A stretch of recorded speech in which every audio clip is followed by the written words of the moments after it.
हरे कृष्णा। आज हमारा विषय भरोसे पर है। हम भगवत गीता के 17वें अध्याय से चर्चा कर रहे हैं, जहां अर्जुन आस्था के बारे में पूछ रहे हैं।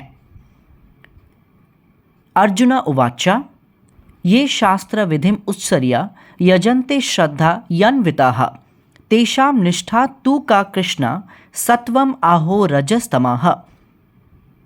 अनुवाद है, अर्जुन ने कहा, हे कृष्णा, उस व्यक्ति का क्या स्थिति है जो शास्त्रों के सिद्धांतों का पालन नहीं करता बल्कि अपनी कल्पना के अनुसार पूजा करता है। क्या वह तमोगुण, रजोगुण या सत्वगुण में है? हम इस दुनिया में देखते हैं बहुत लोग हैं जिनके पास अपना खुद का विश्वास है, लेकिन वे अपने वैदिक साहित्य के आधार पर समझ पर निर्भर नहीं है। उनका कोई गुरु हो सकता है, वे उन पर भरोसा कर सकते हैं। क्या वे रजोगुण, तमोगुण या सत्वगुण में है? यही सवाल अर्जुन पूछ रहे हैं। बहुत बुद्धिमान, बहुत महत्वपूर्ण सवाल। तो फिर भगवान उवाचा, सर्वोच्च भगवान ने कहा, शरीरधारी आत्मा द्वारा प्राप्त प्रकृति के गुणों के अनुसार लोगों के विश्वास को 3 प्रकार में विभाजित किया जा सकता है, रजोगुण, तमोगुण या सत्वगुण। हमारी भौतिक प्रकृति के 3 गुण हैं और हमारी आस्था उससे जुड़ा है। मान लीजिए कोई सत्वगुण में है तो उन्हें सद्गुण प्राप्त होते हैं और उनका आस्था भी वैसे ही होता है।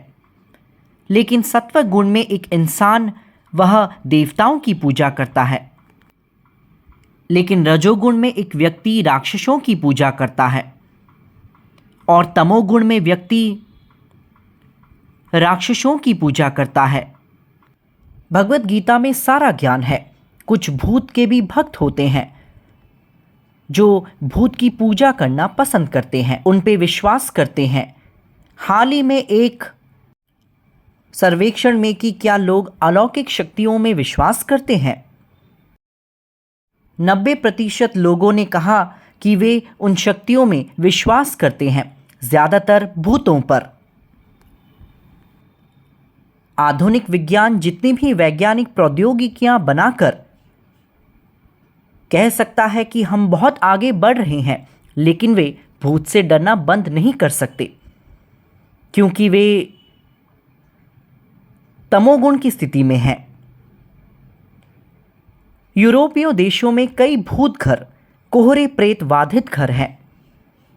विज्ञान प्रौद्योगिकी के बावजूद हम जो कुछ भी प्रगति कर रहे हैं, श्रीला प्रभुपाद को जॉर्ज हैरिसन द्वारा लंदन में एक घर दिया गया था और कुछ लोगों ने कहा कि उस घर को भूतों ने कब्जा किया है। कुछ नन पहले से वहां मर चुकी थी जो अब भूत बन चुके हैं। श्रीला प्रभुपाद ने कहा, आप वहां संकीर्तन कर सकते हैं, जहां पवित्र नाम का जाप होता है। वहां भूतों की कोई भूमिका नहीं होती। वास्तव में आप उन्हें परेशान कर रहे हैं। आप किसी को बुलाकर हरे कृष्णा का जाप करने को कहते हैं और यदि वे पसंद नहीं करते तो वे चिढ़ जाते हैं। अगर हम कहते हैं हमारे घर में पूजा हो रही है तो हर कोई आना पसंद नहीं करेगा, वे चिढ़ जाते हैं। भूतों को नारायण के नाम पसंद नहीं होते, वे जगन्नाथ को पसंद नहीं करते, वे चिढ़ जाते हैं। उन्हें लगता है हम उन्हें परेशान कर रहे हैं। इसलिए जब हम डर जाते हैं तो हम नारायण, जगन्नाथ, हरे कृष्णा का जाप करते हैं तो भूत भाग जाएगा। तो जब हम सत्व गुणों में भरोसा करते हैं तो केवल एक परिणाम होता है, रजोगुण में एक और परिणाम है और तमोगुण में एक और परिणाम होता है। पूतना जब कृष्ण को मारने आई थी तो वह कृष्ण को नहीं मार सकी। जहां कहीं भी भगवान के नाम का पाठ किया जाता है तो भूत उस स्थान पर नहीं आ सकते। अगर वे आ भी जाते हैं तो वे उन जीवों को प्रभावित नहीं कर सकते जिन्हें ईश्वर पर भरोसा होता है। तो आज हम भरोसे की बात कर रहे हैं। तो यहां अर्जुन पूछ रहे हैं, विश्वास कैसे किया जाए। अध्याय का नाम ही विश्वास का विभाजन है, भगवद गीता का 17वां अध्याय। और यहां हम सुन रहे हैं कि आस्था के 3 चरण या 3 स्तर हैं। एक तमोगुण है, एक रजोगुण है और एक सत्वगुण है। इसलिए हमें परंपरा से व्यवस्थित रूप से चीज़ों को सीखना होगा। अगर आप परंपरा से नहीं सीखते हैं तो आप अधिकतम अपने मस्तिष्क, अपनी बुद्धि को निचोड़ने की कोशिश कर अनुमान लगाने की कोशिश करेंगे। जिसे आप नहीं जानते, आपको उसका भरोसा करना होगा। कोई छोटा बच्चा अगर कहे कि भौगोलिक नक्शा क्या है, मुझे यह क्यों सीखना चाहिए, ऑस्ट्रेलिया कहाँ है, अमेरिका कहाँ है, तो शिक्षक बताएंगे, तुम इस बोर्ड को ध्यान से देखो, यह अमेरिका का नक्शा है या ऑस्ट्रेलिया का नक्शा है या भारत का नक्शा है। तो छात्र कहता है, मुझे विश्वास नहीं हो रहा, मैं आप पर भरोसा नहीं करूंगा। तो बच्चा आगे नहीं बढ़ पाएगा। तो गुरु पर विश्वास रखना, उस विश्वास को ज्ञान में किसी तरह का बाधा नहीं माना जाता है। ज्ञान के लिए विश्वास चाहिए, श्रद्धा चाहिए। आधुनिक विद्वान या दार्शनिक जब हम चर्चा कर रहे हैं तो उन्होंने सोचना बंद कर दिया है कि यदि आप विश्वास कर रहे हैं अर्थात आप गलत दिशा में जा रहे हैं। सुकरात ने भी व्यावहारिक उद्देश्यों के लिए विश्वास रखने को कहा है। विश्वास के बिना इस दुनिया में कुछ भी नहीं किया जा सकता। अगर आप हवाई अड्डे के लोगों से कहें कि मुझे आप पर भरोसा नहीं है, मैं बाद में टिकट लूंगा, नीचे उतरते ही मैं पैसा दूंगा, तो वे आपको एयरपोर्ट के अंदर भी जाने नहीं देंगे। इसलिए हमें इस दुनिया पर कुछ भरोसा करना होगा और वह विश्वास शायद अंधा विश्वास भी हो सकता है। और वह विश्वास तर्कहीन नहीं माना जाएगा। विश्वास तर्कहीन नहीं है। विशेष रूप से विज्ञान में लोग सोचते हैं जब हम बहुत वैज्ञानिक हैं, हम किसी भी चीज़ में विश्वास नहीं करते। विज्ञान वास्तव में अवलोकन और प्रयोग से शुरू होता है। तो न्यूटन के नियमों में, बल्कि यह नृविज्ञान का एक सिद्धांत है। जब वह पूरी नृविज्ञान पुस्तक में व्याख्या करते हैं तो वह हमेशा एक अस्वीकरण देते हैं। वह हमेशा प्रस्तुति में बहुत सावधान रहते हैं। वह कहते हैं, मुझे ऐसा लगता है, मैं ऐसा मानता हूं, कुछ उस तरह, क्योंकि यह एक सिद्धांत है। सिद्धांत एक बार सिद्ध करने के बाद ही वह विज्ञान बन जाता है। जब आप रसायन की बात करते हैं, आपको इसे साबित करना होगा। अगर साबित नहीं कर पाते, जैसे साइट्रिक एसिड से यदि आप संतरे का उत्पादन करते हैं तो हम विश्वास करते हैं कि रसायनों से आप संतरा बना सकते हैं, जबकि संतरे का रस अधिक साइट्रिक एसिड देता है, जबकि साइट्रिक एसिड हमें संतरे नहीं दे सकते। यह बहुत सामान्य ज्ञान है। वैदिक विज्ञान तर्क, उपमा और व्यावहारिकता से भरा है। यह एक आस्तिक विज्ञान है, लेकिन तथाकथित विज्ञान नास्तिक दर्शन पर आधारित है। हर कोई नहीं, कुछ लोग जो बहुत नास्तिक है, वे आधुनिक विज्ञान को नास्तिक दर्शन के रूप में बढ़ावा देते हैं। नास्तिक दर्शन भी एक दर्शन है। जैसे वे बहुत तर्कसंगत होने का दावा कर रहे हैं क्योंकि वे नास्तिक है, इसलिए नहीं बनते क्योंकि वे नास्तिक है। वे तर्कसंगत होते जा रहे हैं। वास्तव में वे बहुत तर्कहीन है क्योंकि आस्तिकता तर्क से भरी है। बिना तर्क के वैदिक विज्ञान में एक भी सूत्र नहीं दिया गया है, बल्कि हम बात करते हैं इंटरनेट में कुछ 10 चीज़ें हैं जिसे कुछ चीज़ें विज्ञान द्वारा सिद्ध नहीं की गई है। और पहली चीज़ क्रिएशन है। जितनी अधिक चीज़ें अंतरिक्ष में हैं, कई चीज़ें हैं। आधुनिक आम आदमी या एक आम वैज्ञानिक वे बात करते हैं कि उन्होंने अंतरिक्ष यात्रा पर प्रौद्योगिकी पर बहुत सारी उपलब्धियां हासिल की है। हाँ, निश्चित रूप से तकनीक पर हम आगे बढ़ रहे हैं, इसलिए हम तकनीक के माध्यम से बात कर रहे हैं, हम रिकॉर्ड कर सकते हैं, हमारे पास ऑनलाइन सेवाएं हैं, बहुत सारी चीज़ें हैं। लेकिन अगर आप सच बोलते हैं, असली वैज्ञानिक जिन्होंने शोध किया है, अगर वे हवाई जहाज से अंतरिक्ष तक जा रहे हैं, उनके पास बहुत सारे अनुभव होते हैं जो उनके नियंत्रण से बाहर है। उन्हें लगता है वे इतने सूक्ष्म हैं। कुछ वैज्ञानिक अंतरिक्ष यात्रियों ने यह बताया कि कैसे उन्हें कुछ खास अनुभव मिले हैं। वे छोटा महसूस करते हैं। जब आप रॉकेट अंतरिक्ष यान में जा रहे हैं, आप समझ सकते हैं हम कितने छोटे हैं। हवाई जहाज में जाते हैं, हमारी ज़मीन, हमारे लोग बहुत छोटे नज़र आते हैं। इसलिए नास्तिक दर्शन सिद्ध करने के कारण हम खुद को महान होने का दावा नहीं कर सकते। विश्वास बहुत महत्वपूर्ण तत्व है जिसे हम विद्यालय में सीखने से चूक जाते हैं। हम अपने माता पिता पर भरोसा करते हैं, हम नाई पर भरोसा करते हैं। वह दाढ़ी काटते समय आपके गले के नीचे चाकू रखता है, फिर भी आप उस पर भरोसा करते हैं। हमें इस दुनिया की हर चीज़ पर भरोसा करना है। सही जगह पर भरोसा करने पर आप ज्ञान में वृद्धि करेंगे।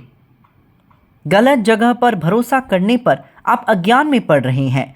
इसलिए भौतिक प्रकृति के 3 गुण हैं, और भौतिक प्रकृति के 3 गुणों में सत्व गुण में एक व्यक्ति उच्च देवताओं के पास पहुंचता है, और तमोगुण में वह केवल भूतिया जीवन या खुद पर तमोगुण में विश्वास करता है। और जब आप तमोगुण में हैं तो आप बहुत सी अनावश्यक गतिविधियों को करते हैं, जैसे कि भगवत गीता के 5वें श्लोक में इसका उल्लेख है, अशास्त्र विहितम घोरम तपयन्ते ये तपोजनाः। अर्थात जो लोग कठोर तपस्या करते हैं जो शास्त्रों में अनुशंसित नहीं है, तो कभी कभी वे खुद को चोट पहुंचाते हैं। वे अपने शरीर के अंगों पर कुछ तपस्या करते हैं। सर्वोच्च भगवान जो हृदय में वास करते हैं, उन्हें भी दर्द होता है कि ये लोग इतने पीड़ित क्यों हैं, कि वे खुद को पीटते हैं और कुछ बलिदान करते हैं। तो अपनी चेतना विकसित करने के लिए हमें इस तरह की चीज़ें नहीं करनी चाहिए। हमें दूसरों पर भरोसा करने के लिए विकसित होना है। तो दूसरों पर भरोसा करना हमारी कमज़ोरी नहीं है। कोई हमारे भरोसे का शोषण करे तो यह उनकी कमज़ोरी है। तो भरोसा करना एक ताकत है। ये सभी अच्छे गुण हैं, दैवीय गुण हैं। दैवीय गुणों से हम मुक्ति प्राप्त कर सकते हैं। केवल एक चीज़ है कि आपको सत्व गुण में होना चाहिए, अच्छी संगति करनी होगी। कहा जाता है श्रद्धा सहृदय विश्वास। तो श्रद्धा है और उस विश्वास से आपको कृष्ण भक्ति मिलेगी। कृष्ण भक्ति मिलने पर आप आगे बढ़ सकते हैं। तो सिर्फ श्रद्धा करना गलत नहीं है। जब आप में श्रद्धा या भक्ति होती है तो सबसे पहले श्रद्धा होता है। श्रद्धा में आप भजन करते हैं तो आप भक्तों की शरण में आते हैं, और जब आप उन आस्थावान भक्तों की संगति में आते हैं, या तो भक्ति में या अपने विद्यालय में भी जब आप जा रहे हैं और चीज़ें सीख रहे हैं, पहले आप अपने विद्यालय में विश्वास रखते हैं। विद्यालय जाने पर आप शिक्षकों पर भरोसा करते हैं, फिर वे आपको पढ़ाते हैं कि यह भूगोल, विज्ञान या गणित है। आप उनसे सीखते हो क्योंकि उन पर विश्वास है और आप उन पर विश्वास करते हो। उनके साथ अधिक से अधिक जुड़ते ही यह विश्वास बहुत बढ़ जाता है। यदि आप अपनी भक्ति में वृद्धि करना चाहते हैं तो आपको उन लोगों पर विश्वास करना होगा जो गुरु और कृष्ण पर विश्वास और आस्था रखते हैं। विश्वास कैसे बढ़ाएं? अधिक से अधिक उन पर विश्वास करके। किसी आध्यात्मिक गुरु पर भरोसा नहीं करते तो आप अपने आध्यात्मिक जीवन में प्रगति नहीं कर सकते। और आध्यात्मिक गुरु ने संगठन या आध्यात्मिक जीवन त्याग दिया है जहां आप आंख बंद करके पालन कर सकते हैं। जैसे एक बच्चे को सोना है तो वह बाहरी लोगों के साथ घुटन महसूस कर रहा है, लेकिन अपने पिता या माता के पास आते ही वह बहुत ही ईमानदारी और शांति से सो जाता है, पूरे विश्वास के साथ। और वह विश्वास भले ही अंधा हो, इसमें कुछ भी गलत नहीं है, आपको सिर्फ भरोसा करना है। तो हम 17 अध्याय में हैं। एक अगला श्लोक है, आपको अपना बलिदान करना है। यदि आप बलिदानों को एक कर्तव्य के रूप में कर रहे हैं बिना किसी इनाम की उम्मीद के, तो इसे सत्वगुण माना जाता है। आमतौर पर जब हम कोई काम करते हैं, हम चाहते हैं कि लोग हमारे काम को पहचाने कि हम बहुत महान हैं, तभी हम कुछ मेहनत करेंगे। यहाँ तक कि जब कोई परीक्षा में पढ़ता है और उसे कुछ पुरस्कार मिलता है या स्कूल या कॉलेज में कुछ सम्मान मिलता है, वे कहेंगे कि यह मेरी मेहनत की वजह से है, यह सिर्फ मेरी वजह से हुआ है। तो बिना अपेक्षा की चीज़ें वास्तव में रजोगुण में होती है, क्योंकि उस प्रकार के बलिदान जो हम किसी भौतिक उद्देश्य या लाभ के लिए करते हैं या अभिमान के कारण दिखावटी ढंग से करते हैं। तो जब हम कुछ दान करते हैं, हम चाहते हैं कि लोग हमें पहचानें। लेकिन वैदिक युग में वे कहते थे कि अगर आप एक हाथ से कुछ करते हैं तो दूसरे को भी नहीं पता होना चाहिए। इसका क्या मतलब है? अर्थात जब आप दूसरों की मदद कर रहे हैं तो हमें किसी सम्मान की उम्मीद नहीं करनी चाहिए। यह दुनिया इतनी खराब हो गई है कि परिवार के बीच भी वास्तविक दुनिया व्यावहारिक रूप से हम देख रहे हैं कि एक व्यवसाय में एक भाई बढ़ रहा है, दूसरा भाई नहीं बढ़ रहा है, तो वे व्यापार प्रतिद्वंदी बन रहे हैं। एक ही परिवार, एक ही माता पिता, लेकिन एक व्यक्ति शायद सोच रहा होगा काश उसका व्यवसाय तुरंत बंद हो जाए। तो भाई कहाँ है? विश्वास कहाँ है? तो इस तरह का प्रेम रजोगुण में है। या आप कुछ बलिदान कर भगवान से प्रार्थना कर रहे हैं, हे भगवान, आप ध्यान रखें कि मेरा व्यवसाय बहुत तरक्की करे और मेरे भाई का व्यवसाय तुरंत बंद हो जाए। यह तथाकथित विश्वास आज भी हम परिवार में रखते हैं और परिवार से भी हमें वैसा ही भाग्य मिलता है। कर्मों का दीर्घकाल ऐसा ही होता है, कर्म का फल वैसे ही मिलता है। इसलिए हमें यह जानना होगा कि यदि आप रजोगुण में हैं तो आपके रिश्ते भी बिना भरोसे के होंगे। लेकिन अगर आप सत्वगुण में हैं तो यह ऐसा है जैसे अगर भरोसा है तो ज्ञान अपने आप आ जाएगा, लेकिन केवल ज्ञान होने से आपको विश्वास नहीं मिलेगा। इसलिए इस दुनिया में हर किसी के पास ज्ञान तो बहुत है, लेकिन उन्हें अपने मित्रों, रिश्तेदारों पर भी भरोसा नहीं है। उन्हें अपने बच्चों पर, अपने माता पिता पर भी भरोसा नहीं है। तो यह इस दुनिया में एक बहुत ही दुर्भाग्यपूर्ण स्थिति है। इसलिए हमें भरोसा करना सीखना होगा। विश्वास एक बहुत ही दिव्य गुण है और यह हमें धोखा नहीं देगा। अगर आप किसी पर भरोसा करते हैं और वे हमें धोखा दे रहे हैं तो यह उनकी समस्या है और हमें यह भी पता होना चाहिए कि किस पर भरोसा करना है। हमें सत्वगुण वाले लोगों पर या सत्वगुण से परे लोगों पर भरोसा करना होगा। सत्वम विशुद्धम वसुदेव शब्दितम।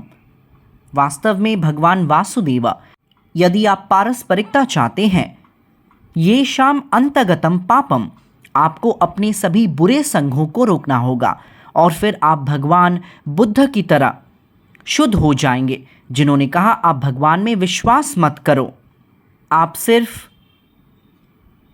मुझ पर विश्वास करो। तो आप भगवान बुद्ध पर विश्वास कर सकते हैं। वह सिखा रहे हैं कि आप भगवान में विश्वास मत करो। पर ऐसा क्यों? क्योंकि वे कम बुद्धिमान लोग हैं, नास्तिक लोग हैं, लेकिन वह उन्हें उन पर निर्भर होने के लिए कह रहे हैं, क्योंकि उन पर आश्रित होकर जब वे शुद्ध हो जाएंगे, अहिंसक हो जाएंगे, तब वे भगवान को समझेंगे। इसी तरह यीशु मसीहा ने भी कहा, मैं तुम्हारा मार्ग हूँ। यदि आप किसी व्यक्ति को ऐसे नहीं कहते जब वे नहीं जानते कि उन्हें किस तरफ जाना है, जैसे जब हम किसी नए जगह पर जा रहे हैं, हमें उस जगह का पता मालूम नहीं होता, हम उनसे मदद मांगेंगे, वे कहेंगे कृपया हमें पीछा करें और हमारी कार उनका पीछा करेगा। हमें उन पर भरोसा है, उन पर भरोसा करना होगा। अगर कोई कहता है कि आप कृपया मेरे पीछे आओ क्योंकि हम नहीं जानते वे हमें बोल रहे हैं, ऐसा नहीं है कि यीशु मसीहा ने हमें बताया है कि आप भगवान के अन्य किसी दूत पर विश्वास न करो। यीशु मसीहा में विश्वास करना अर्थात आप भगवान और उनके सभी दूतों में विश्वास कर रहे हैं। यीशु मसीहा पर विश्वास करने पर आपको उनके द्वारा बताई गई बातों का पालन करना होगा। लेकिन यदि आप कहें मैं यीशु मसीहा, भगवान बुद्ध, विज्ञान में विश्वास करता हूं लेकिन उनके द्वारा दिए गए सिद्धांतों पर नहीं, तो आपको उन पर भरोसा नहीं है। तो विश्वास एक बहुत ही महत्वपूर्ण पहलू है। विश्वास के बिना कुछ भी नहीं सीखा जाता। तो यहाँ हम जारी रखेंगे। और तपस्या शक्ति कैसे प्राप्त करें, क्योंकि तपस्या के बिना हम इस दुनिया में कुछ भी नहीं कर सकते। भगवत गीता के 17वें अध्याय में कृष्ण कहते हैं, देव द्विज गुरु प्राज्ञा पूजा नाम शौच माजमम ब्रह्मचर्यम अहिंसा चा शारीरम तपमुच्यते। शरीर की तपस्या इसी में समाहित है।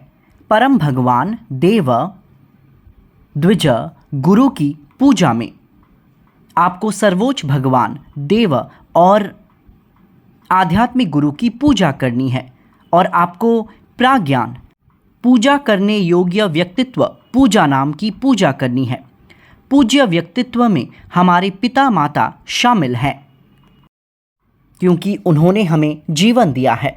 उनकी वजह से हम दुनिया में आगे बढ़ रहे हैं, इसलिए उनका सम्मान करना है।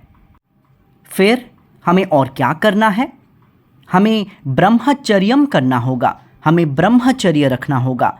कोई लड़का ब्रह्मचर्य का पालन न करे, यदि लड़की में शुद्धता नहीं हो तो वे नहीं जान सकते सत्व गुण में इस शरीर का आनंद कैसे लिया जाए।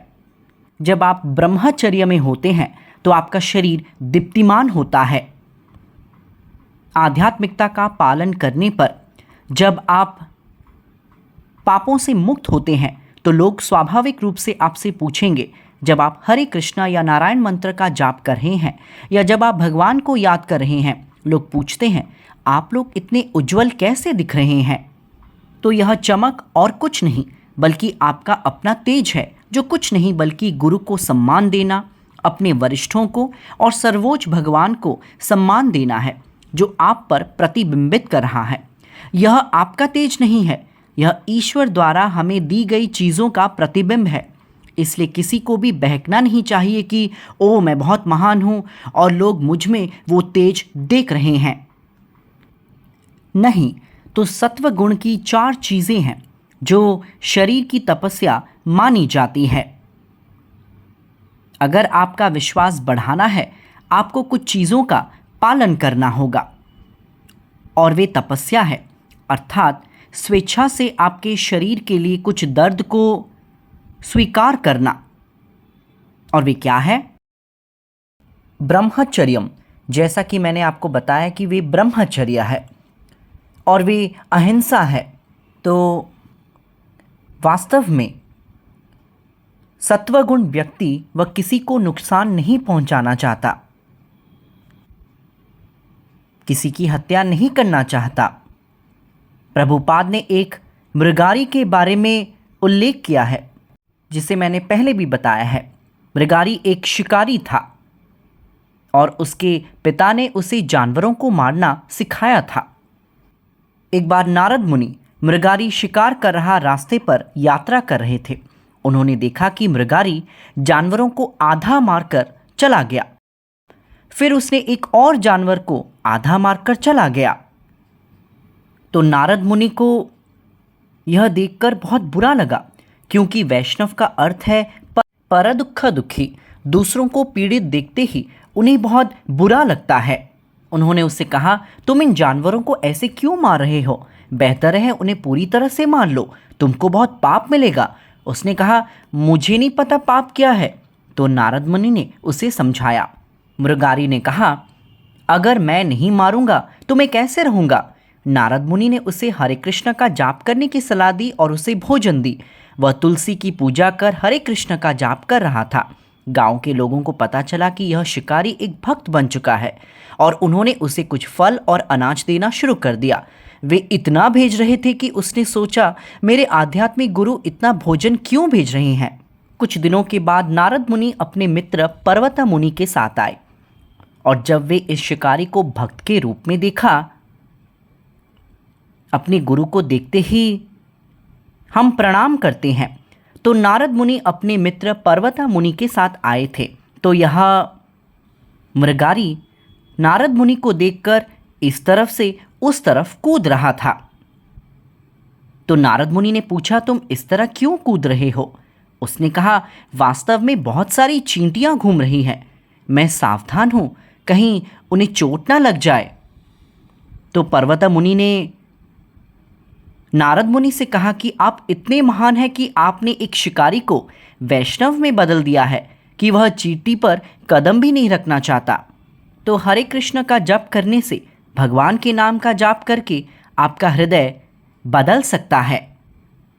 यह बहुत महत्वपूर्ण है कि सभी को पता होना चाहिए कि न केवल हमें शारीरिक तौर पर अहिंसक होना चाहिए, बल्कि अपने शब्दों से आप किसी पर भी हिंसा नहीं कर सकते। हम खुद को अहिंसक कहते होंगे, लेकिन कुछ शब्दों से हम किसी को बहुत परेशान कर सकते हैं। लेकिन अगर किसी को आप पर भरोसा है, अगले श्लोक में हम देखेंगे कि आपके छात्र, आपके बच्चे, आपका उन पर नाराज़ होना उनके लिए फ़ायदेमंद होगा, लेकिन अनावश्यक रूप से किसी को हिंसा नहीं करनी चाहिए। कहते हैं, जीवो जीवस्य जीवनम, आपको जीवित रहने के लिए एक और जीवा पर निर्भर करना होगा।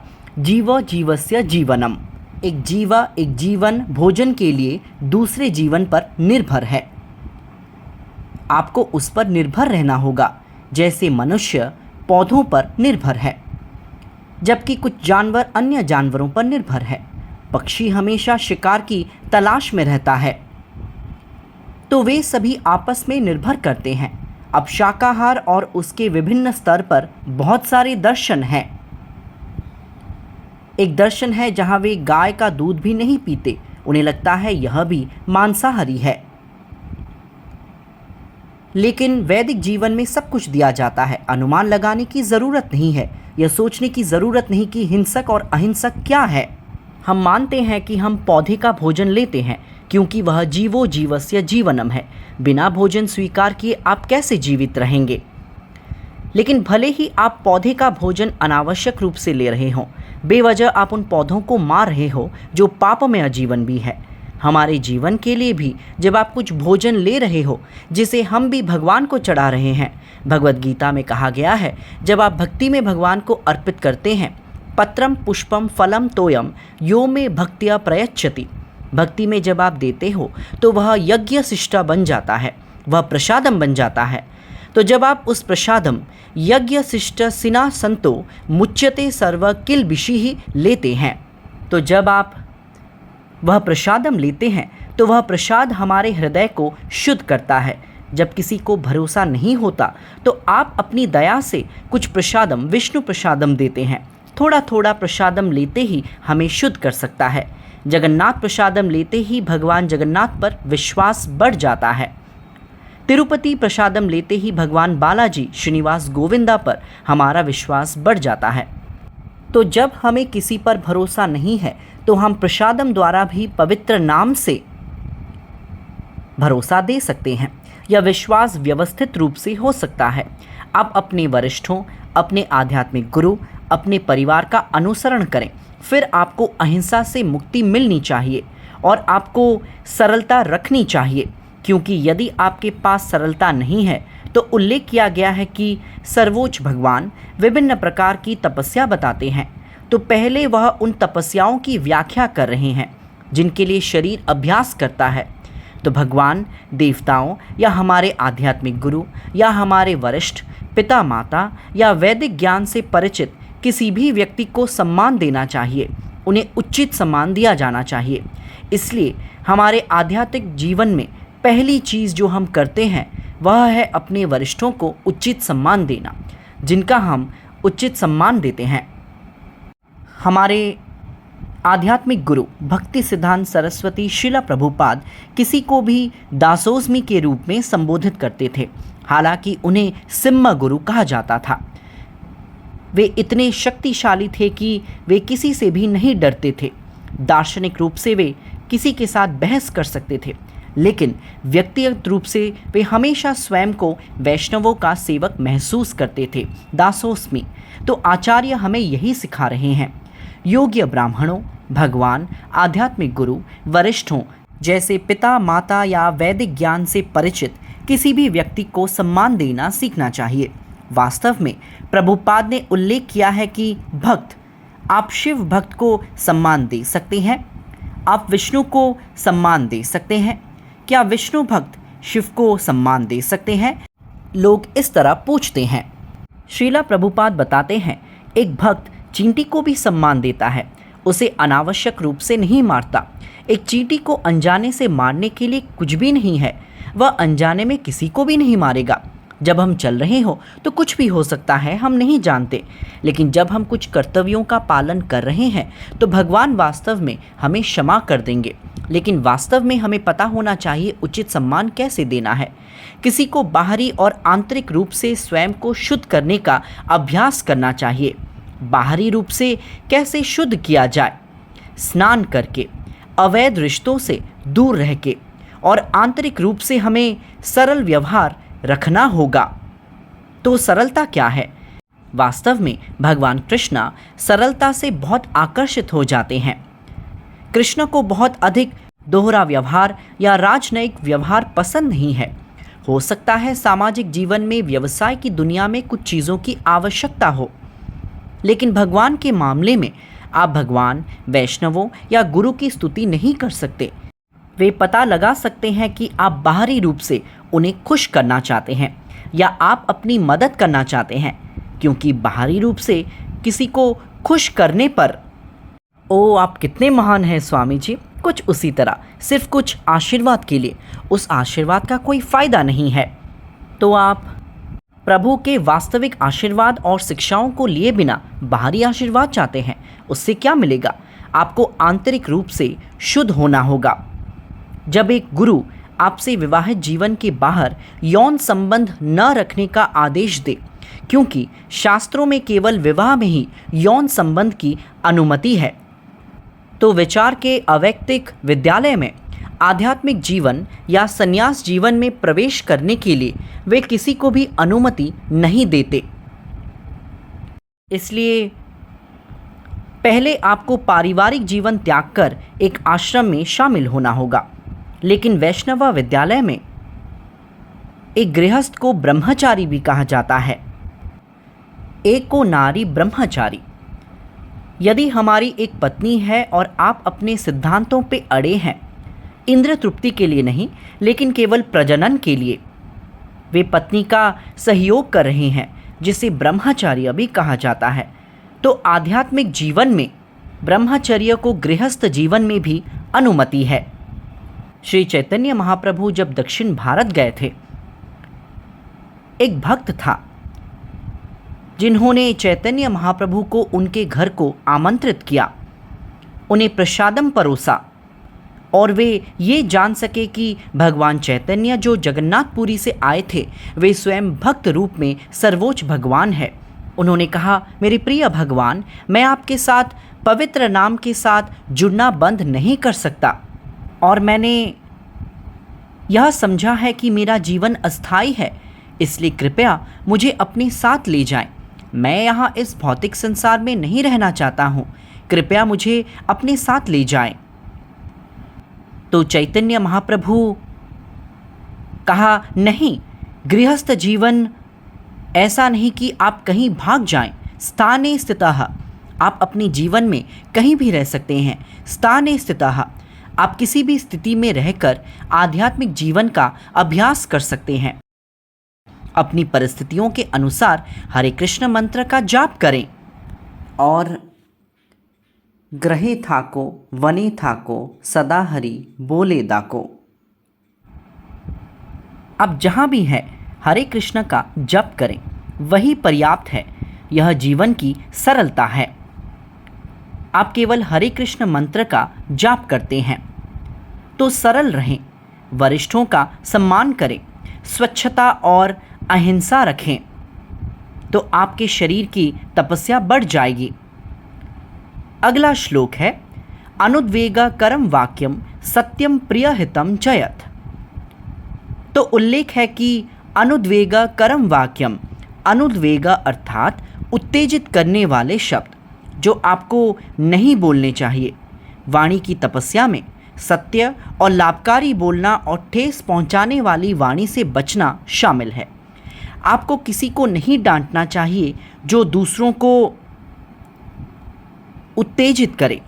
हमेशा मीठा बोलें, इसलिए सत्यम प्रियहितम जयत, आप सच बोलें। जैसे मीठा मीठा लेप वाला घोल हम बच्चों को देते हैं जो गोलियां नहीं लेते। माँ आमतौर पर हमेशा थोड़ा शहद या चीनी डालती है, अपना मुंह खोलो और फिर वे उन्हें वो दवा दे देंगे। तो इस मीठा दवा दी जाती है क्योंकि वे दवा लेने के लिए तैयार नहीं होते। जब आप किसी से बात कर रहे हैं, जब आप प्रभु के सत्य के संदेश का प्रचार कर रहे हैं, तो आपको पता होना चाहिए उन्हें उचित मात्रा में उपचार कैसे देना है। इसलिए नहीं कि आपने कुछ आध्यात्मिक सीखा है या आप चीज़ों को पेश करना जानते हैं तो आप उन्हें नाराज़ करेंगे। नहीं, आप सभी गलत हैं, मैं केवल सही हूँ, भगवान सही है, आप सभी राक्षस हैं। परिवारों में भी जब वे आध्यात्मिकता लेते हैं तो वे अपने परिवार के सदस्यों के पास जाकर उन्हें धमकाते हैं, आप सभी नरक में जाएंगे यदि आप भगवत गीता का पालन नहीं करते। वास्तव में वह एक नवजात है, वह नहीं जानता कैसे पेश किया जाता है। शायद परिवार के सदस्यों को इस व्यक्ति की तुलना में भगवान पर अधिक भरोसा है। इस व्यक्ति ने अभी अभी आध्यात्म अपनाया है। हो सकता है परिवार के सदस्य अगर आध्यात्मिकता लेते हैं, हमने हमारे आश्रम में अनुभव किया है कि अगर कोई आता है तो वह अपने परिवार के सदस्यों को भी ले आता है। जो पहले आया है हो सकता है वह अनुसरण न कर रहा हो, लेकिन उसका परिवार उससे अधिक ईमानदारी से पालन कर रहा होगा। इसलिए हम नहीं जान सकते हैं किसके पास विश्वास है। इसलिए हमें किसी को पूरी तरह से आध्यात्मिकता पर अपमानित नहीं करना चाहिए। यहाँ तक कि युवा लड़की भी विश्वास रखने वाले युवा व्यक्ति से शादी करना चाहती है। इसलिए वह एक ऐसे पति की तलाश करेगी जो कुछ पृष्ठभूमि से आया है, और एक युवा लड़का जिसने जपना शुरू किया है, और वह एक ऐसी लड़की से शादी करना चाहता है जो आध्यात्मिक बनना चाहती है। और जब वे आध्यात्मिकता लेना शुरू करते हैं तो नया पति जो आध्यात्मिक पृष्ठभूमि से है वह कहेगा कि तुम ये जान लो कि कल के बाद कोई सिनेमा नहीं होगा, बाहर नहीं जाना होगा, कुछ भी खाना नहीं होगा, और वह उन्हें धमकी देगा। यह तरीका ठीक नहीं है। आध्यात्म की ओर जाते ही आपको पता होना चाहिए कैसे व्यवस्थित रूप से कृष्ण भावनामृत देना चाहिए। पहले आपको अधिक परिपक्व होना होगा। आध्यात्मिकता नहीं कहता कि आपको कोई पारिवारिक जीवन ना हो, आप कहीं बाहर नहीं जा सकते, आप कृष्ण मंदिर जा सकते हैं, कई अच्छी जगहों पर जा सकते हैं जहां आप अपनी सत्व गुण को बढ़ा सकते हैं। एक चीज़ का पता होना चाहिए, कैसे आपको गुरु और कृष्ण पर भरोसा करना है और उचित मार्गदर्शन लेना है। लेकिन कहते हैं दूसरों के दिमाग को उत्तेजित करने वाले शब्द न कहें। बेशक एक शिक्षक बोलता है तो वह अपने छात्रों के लिए सच बोल सकता है। दरअसल कभी कभी हमें शायद ही कहना पड़ता है, अन्यथा वे नहीं समझेंगे। अगर आप एक छोटे बच्चे से बहुत ही प्रेम से कहें जो इधर उधर दौड़ रहा है कि तुम यहाँ बैठ जाओ, तो वे नहीं सुनेंगे। तो एक माँ या पिता कहेंगे, हे जाओ तुम यहाँ बैठो, नहीं तो मैं तुम्हें बाहर नहीं जाने दूंगा। यह आवश्यक है। केवल कोमल बनने की प्रयास में आप अपनी बुद्धि को किसी को नहीं सौंप सकते।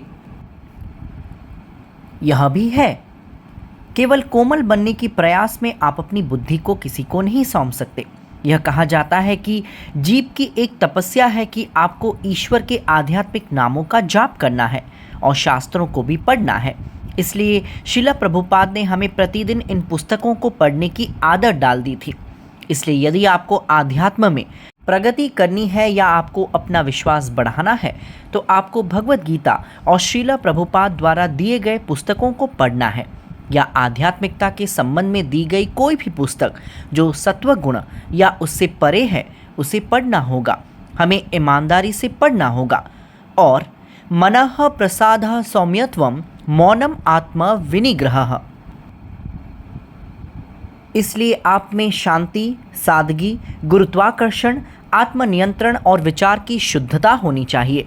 ये मन की तपस्या है, क्योंकि हमारा मन अनेक स्थानों पर चल सकता है और महाभारत, रामायण को याद रखना है।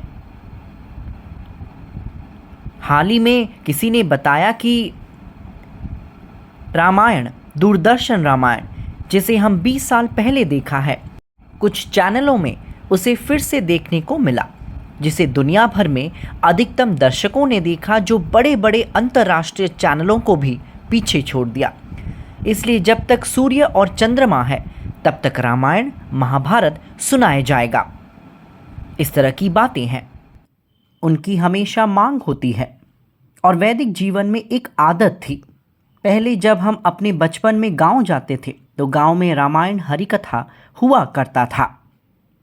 कभी कभी वे हरिकथाओं का आयोजन करते हैं। अब टेलीविज़न, बहुत सारे चैनल हैं, लेकिन इन सभी के बावजूद हमें कुछ भी संतुष्टि नहीं मिलती।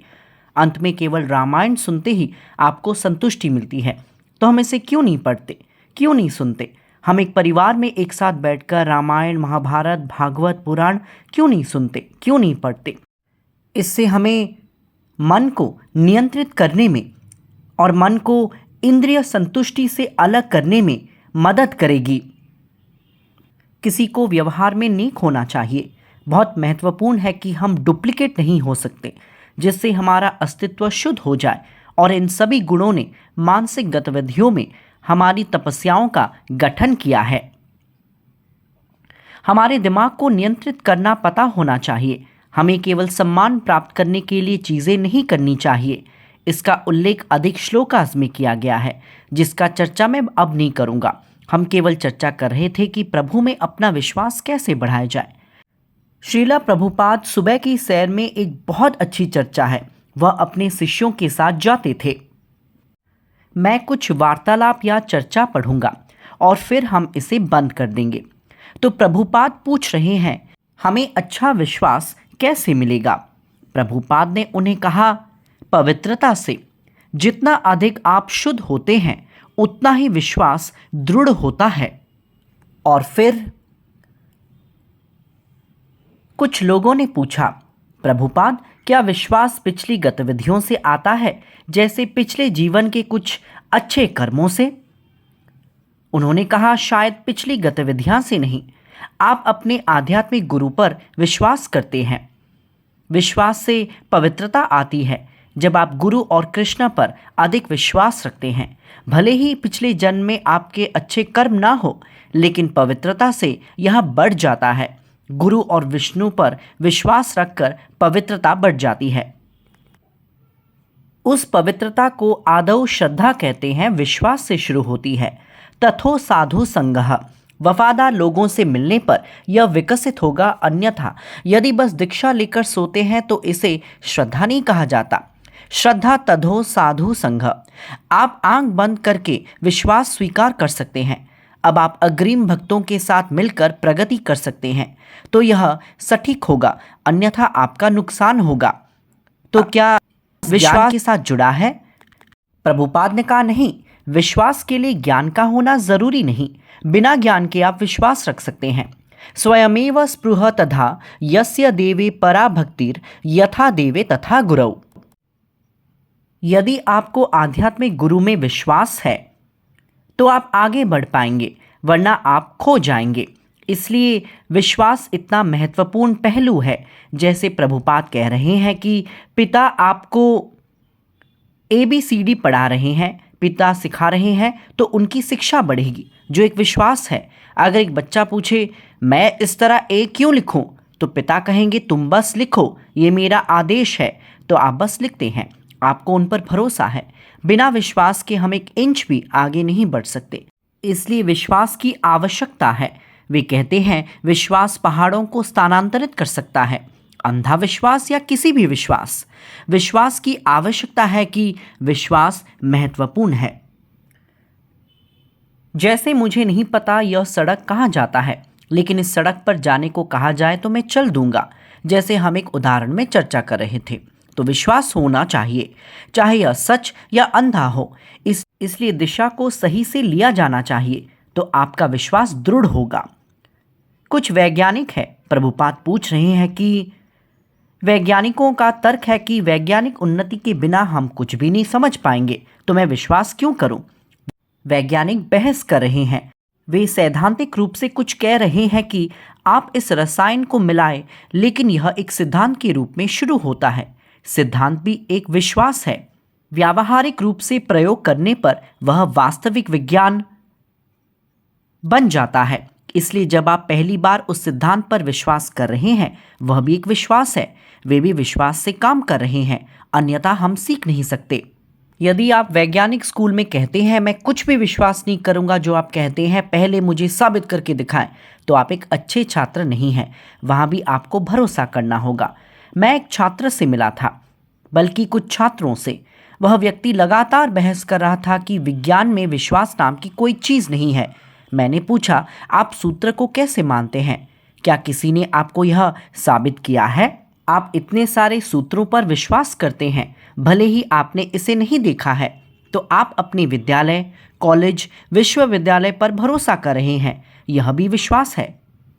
इसलिए विश्वास ऐसा नहीं कि आप विश्वास नहीं कर रहे।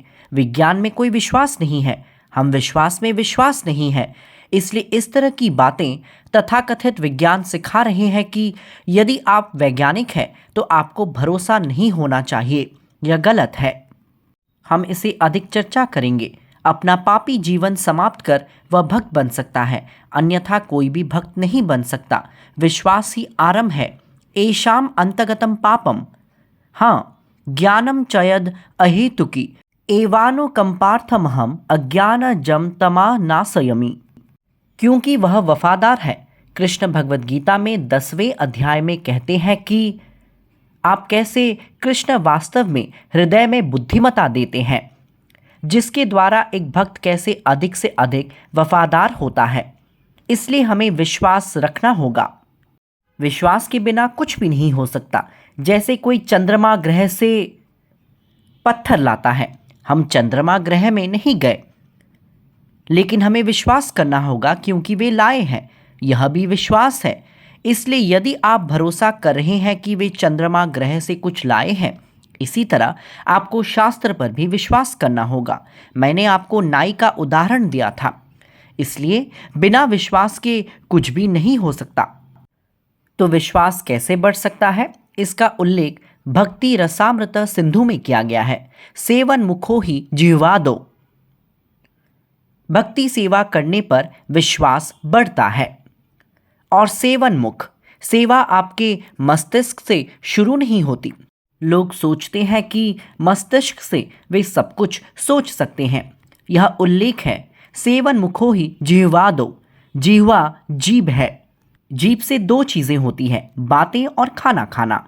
इसलिए जब आप प्रार्थनाओं को पढ़ सकते हैं, भगवान को याद रखें। और जब आपकी जीभ के साथ आप भगवान के अवशेष प्रसादम खाते हैं, तो ये विश्वास बढ़ाते हैं। तो यह भक्ति है। तो प्रभुपाद कहते हैं कि विश्वास जीभ से शुरू होता है। आश्चर्यजनक पर कैसे? साधु शास्त्र गुरु वाक्य तीनेते कोर्य ऐक्य गुरु मुख पद्म वाक्य चीतेते कोर्य ऐक्य आराना कोर्यो मने आशा। आप कहीं न जाएं, गुरु के आदेश का पालन कीजिए। आराना कोरियो मने आशा, यह विश्वास है, मजबूत विश्वास। इसका उल्लेख चैतन्य चरितामृत में किया गया है। श्रद्धा शब्दे विश्वास कहे सहृदय निश्चय। विश्वास अर्थात दृढ़ विश्वास। विश्वास का अर्थ है दृढ़ता से विश्वास करना। अगर विश्वासहीनता है तो आप आगे नहीं बढ़ सकते। लेकिन आदौ श्रद्धा है, हमें कुछ विश्वास के साथ शुरू करना होगा। तो प्रभु हमें मतः स्मृतिर ज्ञानम अपोहनम चा देता है, तो हमें आगे बढ़ना होगा। मान लीजिए किसी को विश्वास नहीं है, तब भगवान कहेंगे आप नास्तिक बन जाए।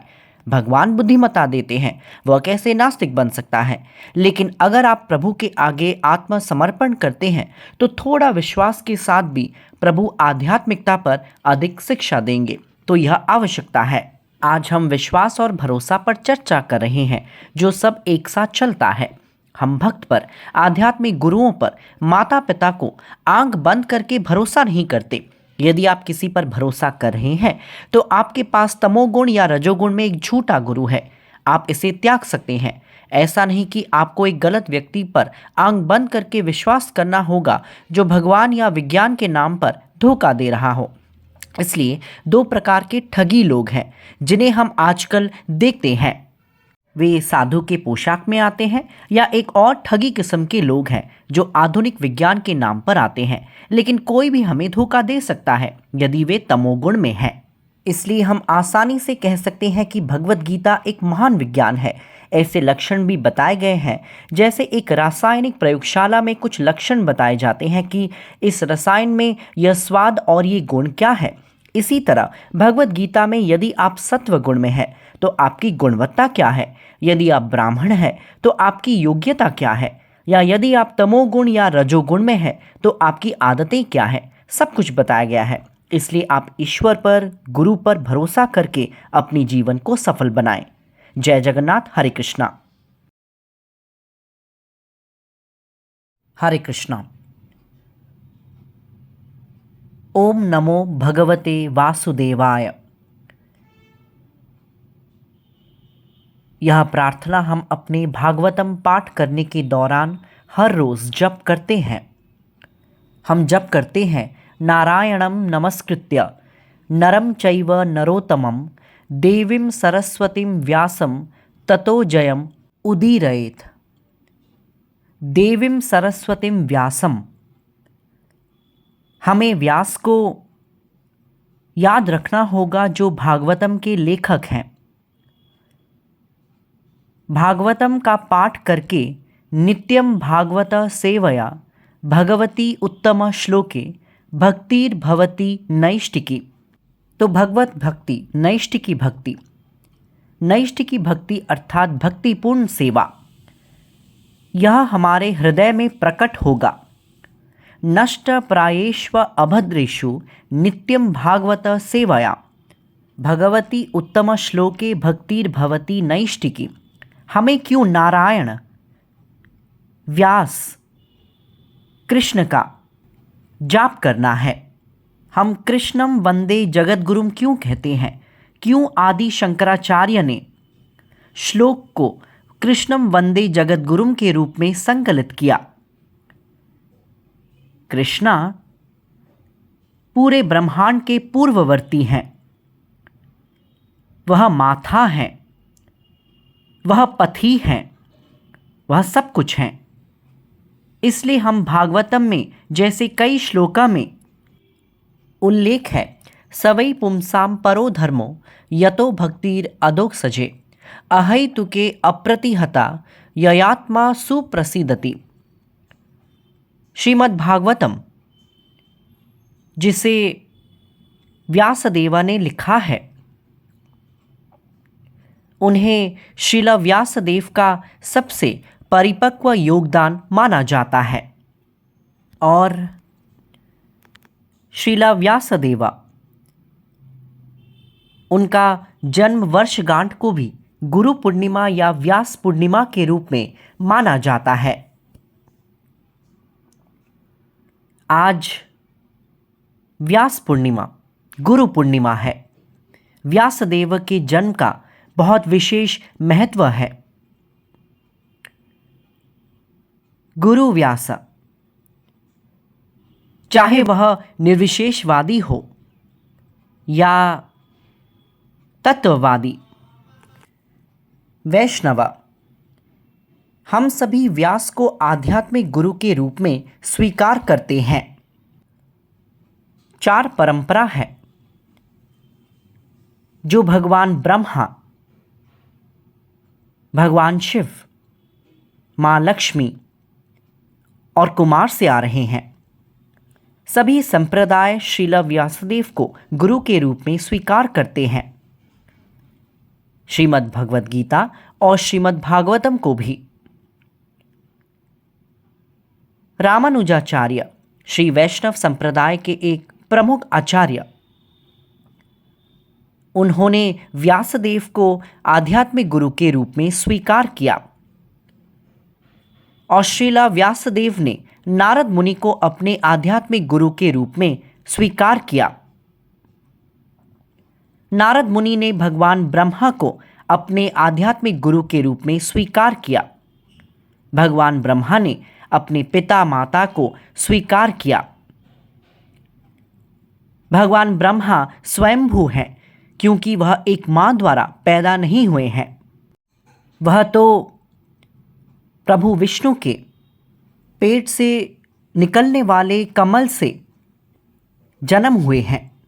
इसलिए भगवान ब्रह्मा को स्वयंभू कहा जाता है।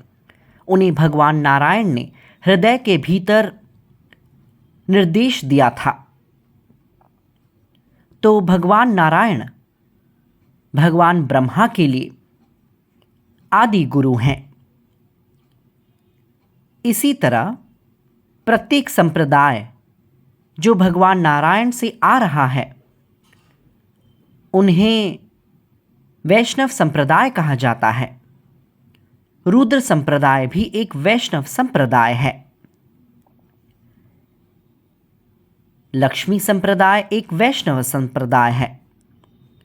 तो 4 आचार्य मध्वाचार्य, रामानुजाचार्य, विष्णु स्वामी और निम्बरका, वे 4 मान्यता प्राप्त वैष्णव वंशावली हैं जो भगवद गीता और भागवतम से आने वाले आध्यात्मिक विज्ञान को समझने के लिए है। किसी ज्ञान को एक विद्वान द्वारा आंख बंद करके स्वीकार नहीं किया जा सकता। विद्वान बहुत अच्छी तरह से बोल सकते हैं, लेकिन वह तब तक स्वीकार नहीं किया जाता जब तक वह संप्रदाय से नहीं आ रहा हो। संप्रदाय विना मंत्रस्थु निष्फलः। यदि आप इन 4 संप्रदायों से मंत्र को स्वीकार नहीं कर रहे तो यह आक्रामक है। जब आप किसी भी मंत्र को दोहरा रहे हैं, यह भगवान विष्णु को प्रसन्न करना चाहिए। सिर्फ अपने लिए मंत्रों का जाप नहीं कर सकते, स्वयं को ईश्वर महसूस करने के लिए। निर्विशेषवाद भी, जिसे आदि शंकराचार्य द्वारा प्रचारित किया गया, उन्होंने कृष्णं वंदे जगद्गुरुम को स्वीकार किया। उन्होंने भज गोविंदम भज गोविंदम भज गोविंदम मूढ़मते का पाठ किया। उन्होंने गोविंदा, कृष्णा और नारायण के नाम का भी जप करने की सिफारिश की है। उन्होंने जगन्नाथ स्तोत्रम लिखा है। जगन्नाथ स्वामी नयन पथगामी भवतु में। यह जगन्नाथपुरी में भगवान चैतन्य द्वारा जप किया गया था। इसलिए वे सभी समय, स्थान और परिस्थितियों से महान भक्त हैं। आचार्य आते ही हमें कृष्ण के सबसे नज़दीक लाने के लिए दर्शन सिखाते हैं। कृष्ण के नज़दीक आते ही आध्यात्मिकता की सफलता है। वेद अंत, वेद अर्थात ज्ञान, वेदांत अंत अर्थात ज्ञान का अंत। तो ज्ञान का अंत कृष्णा या नारायण को जानना है। वेदांतविद वेदविद एव चाहम।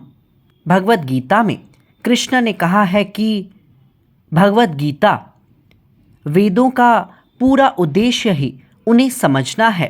तो यदि आप वेदों को पढ़ते हैं तो आप वेदांत को अच्छे से समझ पाएंगे। जैसे द्विवेदी, त्रिवेदी, चतुर्वेदी हैं, अर्थात वे 4 वेदों, 2 वेदों, 3 वेदों का पाठ कर सकते हैं। पाठ करने के बाद अगर वे भगवान नारायण के भक्त नहीं बनते तो उन्होंने अपना समय बर्बाद किया है। उन्होंने अपना समय बर्बाद किया है। भगवद गीता में उल्लेख है, वासुदेवे भगवती भक्ति योग प्रयोजितः जनयति आसु वैराग्यम ज्ञानम चूयद हैतुकम। कृष्ण के लिए भक्ति सेवा प्रदान करके एक तुरंत कारणहित ज्ञान और संसार से मुक्ति प्राप्त करता है। ज्ञान और वैराग्य, ये दोनों वेदांत में बहुत महत्वपूर्ण है। आप इसे प्राप्त नहीं करते तो आप एक वेदांतवादी हैं। एक छोटी कहानी। श्रील प्रभुपाद ने गुरु पर विश्वास के बारे में सुनाया है। आपका ज्ञान वैराग्य से जुड़ा होना चाहिए, इस दुनिया से जुड़ा नहीं होना चाहिए। नारद मुनि इस दुनिया में आकर एक गांव में जा रहे थे तो उन्होंने एक मोची को जूते और पुराने बैग को सिलाई करते हुए देखा, लेकिन वह भगवान नारायण के लिए बहुत समर्पित था।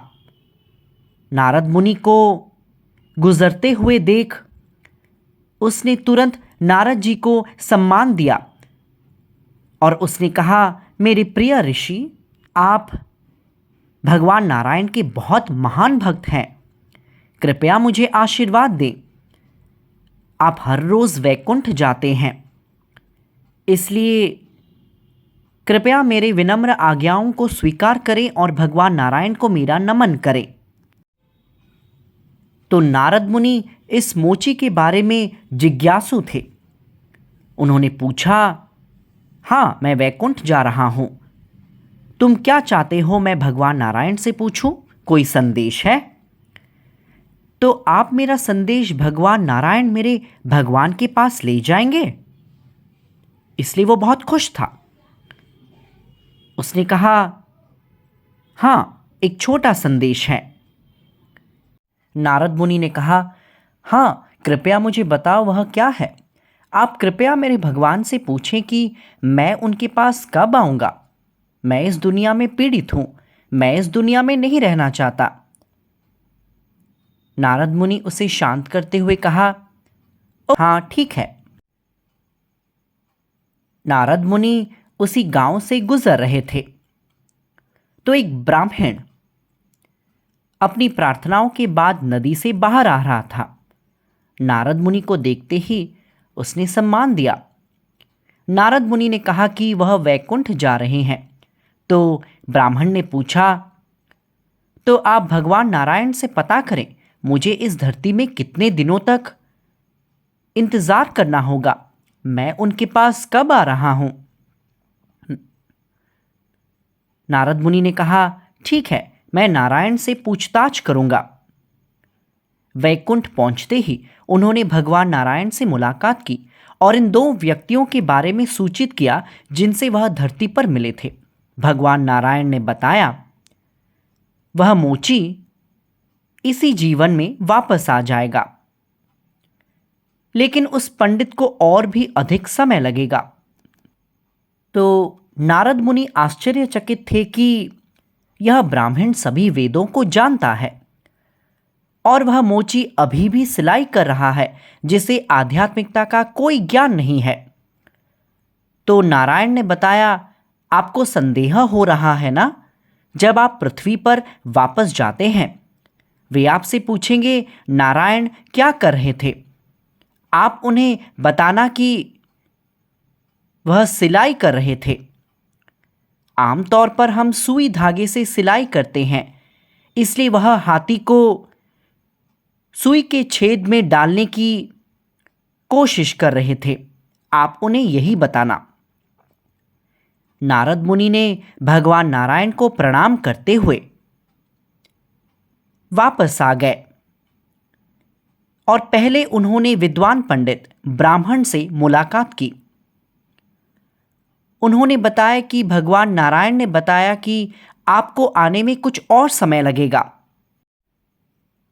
वह बहुत परेशान हो गए, थोड़ा क्रोधित और थोड़ा संदिग्ध भी। क्या नारद मुनि वास्तव में गए थे या वो झूठ बोल रहे हैं? उन्होंने पूछा, भगवान नारायण क्या कर रहे थे? नारद मुनि ने कहा, वह एक सुई के छेद में एक बड़े हाथी को डालने की कोशिश कर रहे थे। वह हंसने लगे। उन्होंने कहा, आपको लगता है मैं मूर्ख हूं? मैं आप पर विश्वास नहीं करूंगा। उन्होंने कहा, ठीक है, फिर वह मोची के पास गए। मोची ने नारद मुनि से पूछा, क्या आपने मेरे बारे में भगवान नारायण से पूछा है? उन्होंने कहा, हाँ, मैंने पूछा है। वह बहुत खुश हो गया। तो मेरा भगवान क्या कर रहे थे? उन्होंने कहा, वह एक सुई के छेद में एक बड़े हाथी को डालने की कोशिश कर रहे थे। तो यह सुनकर वह कूदना शुरू किया और प्रभु की महिमा की सराहना की। नारद मुनि ने कहा, क्या तुम मुझे विश्वास करते हो जो मैंने अभी तुम्हें कहा? उसने कहा, मैं इस बरगद के पेड़ के नीचे बैठा हूं और इस छोटे से बीज से प्रभु ने इतना विशाल पेड़ बनाया है। तो यह हाथी क्या चीज है? वह पूरे ब्रह्मांड का निर्माण किया है, ग्रहों का निर्माण किया है। मेरे भगवान के लिए कुछ भी असंभव नहीं है। नारद मुनि समझ गए कि इस व्यक्ति को भगवान नारायण पर पूरा विश्वास है और भगवान नारायण पर यह विश्वास अपने गुरु नारद के माध्यम से है। तो यह वेदों का सार है। आपको एक आचार्य के पास उनका परीक्षण के लिए नहीं, बल्कि ईमानदारी से उनसे सुनने के लिए जाना होगा। आज व्यासदेव का उपस्थिति दिवस है। उन्होंने पूरे वैदिक साहित्य दिया है और उन्होंने दिशा दी कैसे वैकुंठ वापस जाएं। और उनके प्रतिनिधियों के माध्यम से जब हम अनुसरण कर रहे हैं, हम भगवान नारायण के नजदीक जाना समझते हैं। रामानुजाचार्य श्री वैष्णव संप्रदाय से आते हैं। वह श्री वैष्णव संप्रदाय में सबसे प्रमुख आचार्य हैं और वह बिना किसी भेदभाव के सभी को दीक्षा देते थे, चाहे आप उच्च वर्ग या निम्न वर्ग के हों, चाहे आप ब्राह्मण, शूद्र या वैश्य हों। रामानुजाचार्य गांव से गांव जाकर प्रचार करते थे। उन्होंने एक गांव का दौरा किया जहां उनके शिष्य थे। वे गरीब परिवार से थे। तो रामानुजाचार्य और उनके शिष्य उस गरीब आदमी के घर आकर दरवाजा खटखटाया। टुक टुक टुक टुक टुक। खटखटाने पर भी उसने दरवाजा नहीं खोला। तो रामानुजाचार्य समझ गए कि शायद अंदर शिष्य की पत्नी होगी। शिष्य की पत्नी भी शिष्य है। वे इतने गरीब हैं कि उनके पास अपने शरीर ढकने के लिए कुछ भी नहीं है। शायद कुछ आधा फटे हुए कपड़े पहने हुए हैं। तो वह कैसे बाहर आ सकती है? रामानुजाचार्य ने कपड़े का एक टुकड़ा लेकर उन्होंने घर के अंदर डाल दिया। वह पोशाक पहनकर वह बाहर आकर उसने रामानुजाचार्य को सम्मान दिया। उसने बताया कि वह दोपहर के भोजन की व्यवस्था करेगी। वह दोपहर का क्या भोजन बनाएगी? उसके पास कोई पैसे नहीं है। तो वह पास में एक किराने की दुकान पर गई। उस दुकान का व्यापारी उसके पीछे था, क्योंकि वह बहुत ही सुंदर महिला थी। तो उस तरह के लोग हमेशा से रहे हैं। तो महिला ने व्यापारी से पूछा, मेरे आध्यात्मिक गुरु आए हैं, मेरे गुरुदेव, मेरे आचार्य आए हैं, क्या आप मुझे कुछ सामग्री दे सकते हैं? मुझे मेरे गुरु के लिए खाना बनाना होगा। उस व्यक्ति ने कई बार प्रेम का प्रस्ताव दिया था। अब उस चीज का फायदा लेते हुए उसने कहा, यदि तुम आज रात आ सकते हो तो मैं तुम्हें सब सामग्री दे दूंगा। उसने कहा कि वह किसी भी प्रस्ताव को स्वीकार करने के लिए तैयार है। उसने भरपूर सामग्री ली और अपने गुरु के लिए अच्छा भोजन पकाया। तो कुछ देर बाद वह गरीब शिष्य अपना काम निपटाकर घर लौटा। उसने रामानुजाचार्य और भोजन की सभी व्यवस्थाएं देखी। तो वह अपनी पत्नी के पास जाकर पूछा, तुमने हमारे गुरुदेव के लिए इतनी अच्छी तैयारी कैसे की? तो उसने उस व्यापारी के बारे में पूरी कहानी सुनाई। रामानुजाचार्य जाने के बाद पति ने कहा, तुमने उस व्यक्ति से वादा किया है, तुम अब जा सकती हो। फिर उस व्यापारी ने इस खूबसूरत महिला को अपने पास आते हुए देखा, लेकिन वह एक पवित्र पत्नी है, एक आज्ञाकारी शिष्य है। वह पहुंचते ही उसने व्यापारी से कहा, मेरे आध्यात्मिक गुरु बहुत प्रसन्न हुए, मैं आपकी बहुत आभारी हूं। तो अब आप जो भी चाहते हैं वह आप मेरे साथ कर सकते हैं। उसने कहा, हे देवी, मुझे बहुत खेद है, और उसने उसे घर भेज दिया। तो गुरु के प्रति समर्पण इतना मजबूत है, गुरु पर विश्वास और गुरु का अनुसरण करने के लिए एक महिला की शुद्धता और उसका पति इतना मजबूत है कि यह इस ठंडे खून वाले कठोर व्यापारी को भी बदल सकता है। तो गुरु के प्रति समर्पण बहुत महत्वपूर्ण है। शास्त्रों में उल्लेख किया गया है कि गुरु के बिना आप कृष्ण के पास नहीं जा सकते। वास्तव में प्रभु हृदय में परमात्मा के रूप में वास करते हैं। यदि आप ईमानदार हैं तो वह आपको एक सही गुरु के पास भेज देंगे।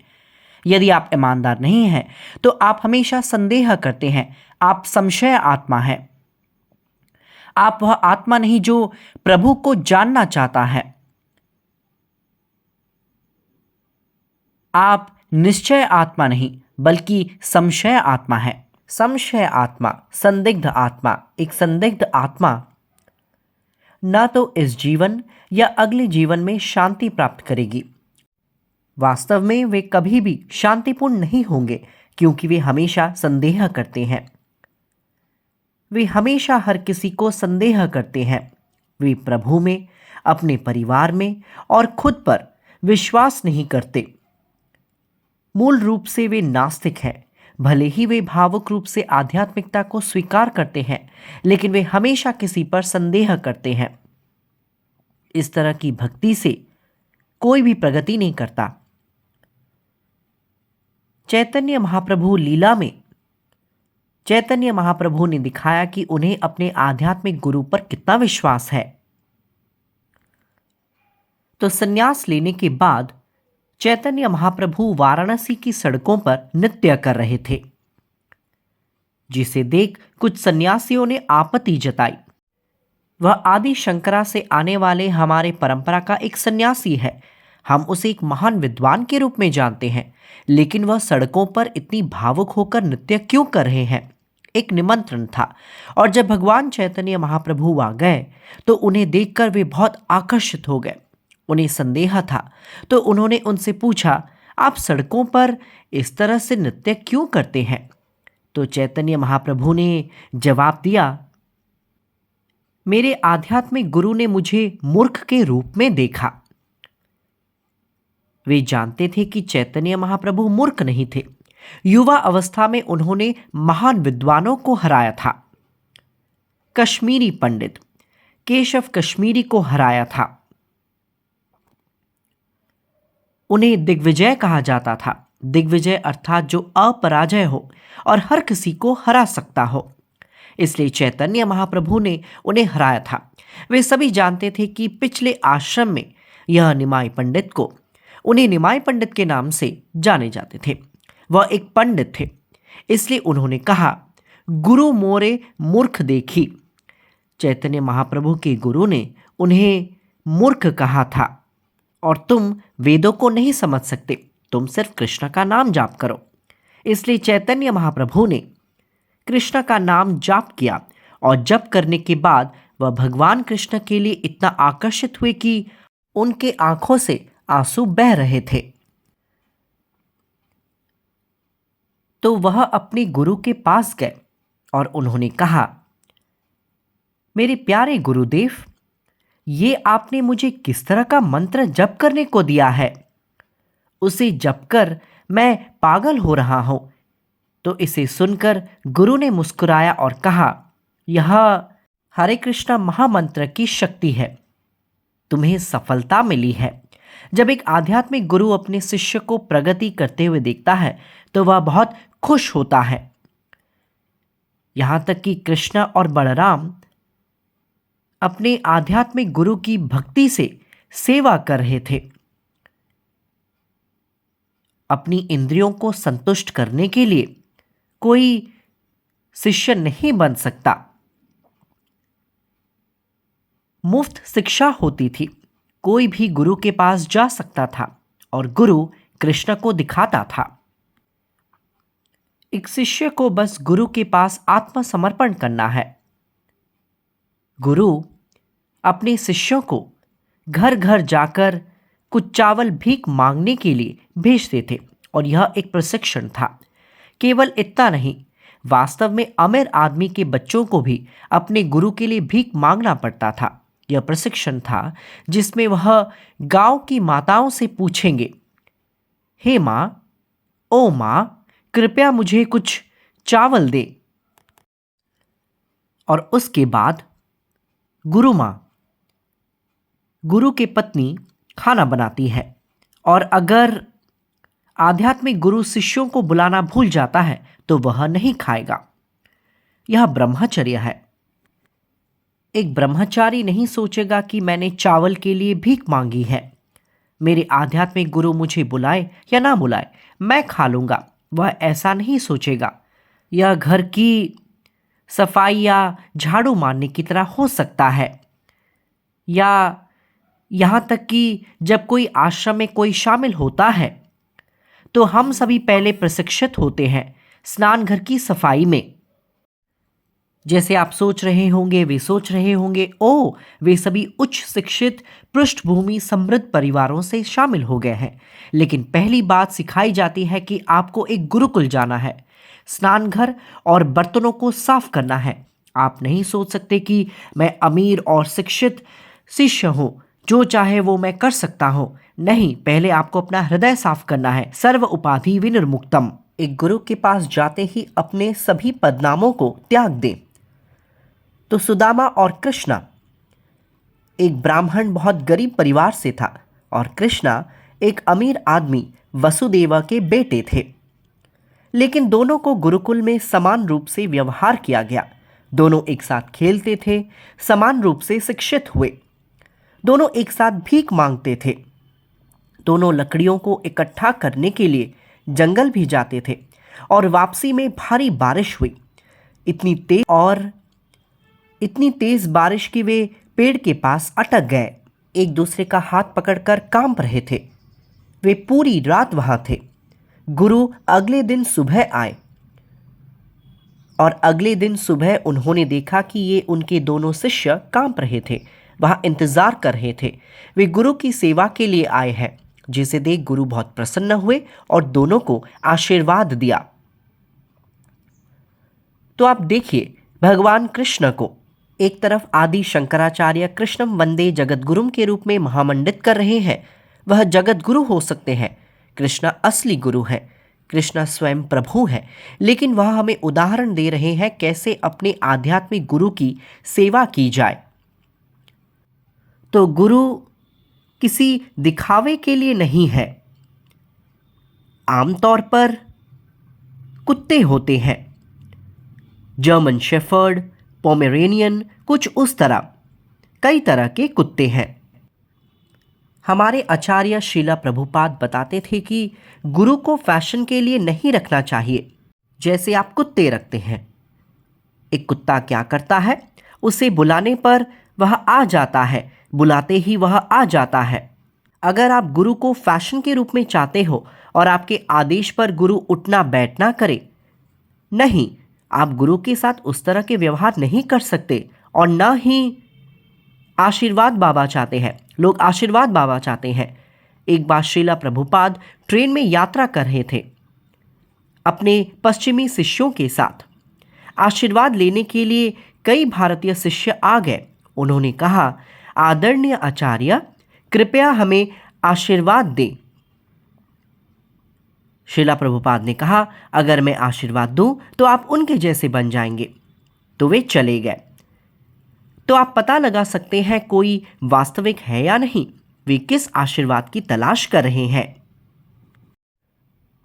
यदि आप एक महान और अमीर आदमी बनने के लिए आशीर्वाद चाहते हैं तो गुरु के पास क्यों जाना? आप कड़ी मेहनत करो।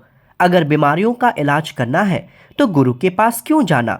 निश्चित रूप से जब आप भगवान के सामने आत्मसमर्पण करते हैं, इस शरीर के कारण हर बीमारी आ रही है, इसलिए आप शरीर त्यागते ही कृष्ण के पास चले जाएं।